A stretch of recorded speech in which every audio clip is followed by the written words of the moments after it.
Welcome to Nasdaq Trade Talks. I'm Jill Malandrino, global markets reporter at Nasdaq, with daily insight on the Nasdaq 100 index, or the NDX, which is made up of 100 of the largest domestic and international non-financial innovative companies listed on the Nasdaq stock market. The NDX has been the barometer for U.S. large cap growth and also one of the best performing indexes over the last decade and a half, not to mention one of the most liquid index ecosystems in the world. Joining me this Monday afternoon, we have Chris Dearborn, Managing Director on Nasdaq's Market Intelligence Desk, for an update on Nasdaq 100 levels as we are digesting the news of the U.S. national election. And of course, that positive vaccination news coming out this morning, just sending the market higher in general. Chris, it's great to see you. Welcome back to Trade Talks. And while we see stocks significantly higher, of course, the work from home trade and some of the technology stocks are not leading the way as much as they have been throughout the year, and why we're seeing the Nasdaq 100 down relative to the other indexes. You're absolutely right, Jill. Pardon me. Again, another tough day for the Nasdaq 100. We had a great week last week. This morning, the markets really rocketed higher on the election news, but more importantly, on the vaccination news. And what you're seeing here is that the S&P, the Dow, and especially the Russell 2000 are all making significant moves. You have, the first time you've seen a new high in months in the Dow.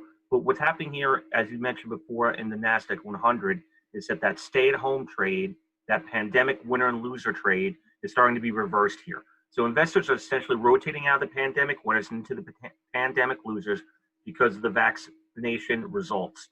And what you're seeing here is not a lot of participation in that big rally because of the weighting of the index to the larger members. And that's what we're looking at here this morning or this afternoon. Mm-hmm.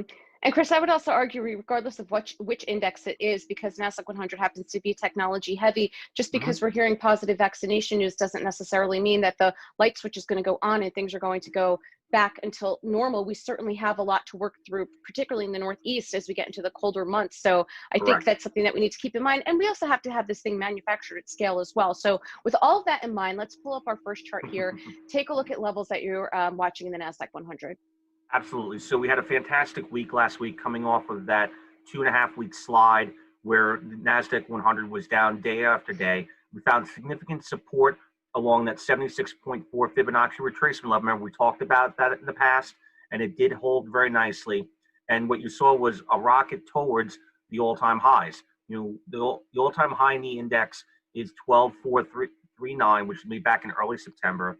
And here we are this morning. We weren't that far off. We're at 12,268. We've since slipped into negative territory as that enthusiasm for the market this morning has started to fade. And that's not just for the Nasdaq 100. It's for all the indexes have faded a little bit.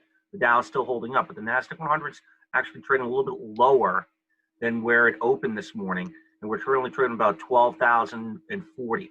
So on a technical basis, what you're looking at is a lower price point for the open. That's usually a negative candle that turns red here.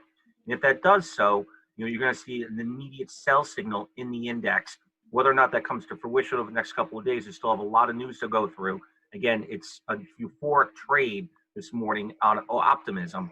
But again, the technicals are telling us something a little bit different. All right, and let's look at the individual constituents within the index. Right. So on the loser side, you have a lot of the tech trades. That E-Trade type of the e-commerce trade is kind of where that is kind of hurting us here. Amazon's down, almost 3%. Facebook's down 3%. Nvidia's down 4.5%. PayPal's down a little bit too. Right there, you're talking almost 70 negative points on the index right there. On the flip side of things, the euphoric trade is coming to a lot of the names that have been kind of beaten up. You're looking at Bookings.com, Comcast, Starbucks, a little bit there, all picking up, and as well as Alphabet, both classes acting very well this morning. Unfortunately, that's only adding about 40 points. So you're looking at the top 5 versus the bottom 5, and it's just heavily weighted to the bottom 5 this morning. All right, Chris, great to see you. Thanks for joining us on Trade Jill. Talks. And thanks for joining me. I'm Jill Malandrino, global markets reporter at Nasdaq.